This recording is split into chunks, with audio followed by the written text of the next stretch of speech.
Baru-baru ini Basnas menetapkan nisab zakat sebesar 85 gram, masih sama seperti tahun yang lalu, tetapi dengan karat yang berubah. Yang lalu itu karatnya kalau tidak salah 24 karat, sekarang menjadi 14 karat. Lalu perkenalkan, saya Vanza Mailonda, hanya sebatas penuntut ilmu yang suka mencari informasi. Mungkin dalam penjelasan ini bisa jadi saya salah, tetapi bisa jadi menjadi bahan pertimbangan buat teman-teman yang menonton video ini.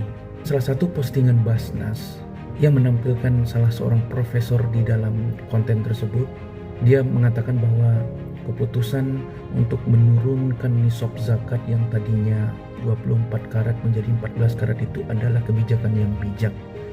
Keputusan Ketua Basnas untuk menetapkan standar nisab zakat penghasilan setara 85 gram emas dengan karat yang digunakan dalam 14 karat adalah keputusan yang menurut saya sangat bijak.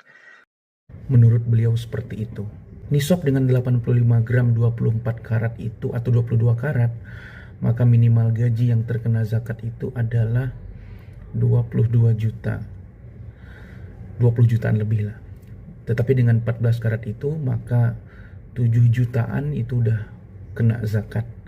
Karena per tahunnya menjadi 90 jutaan.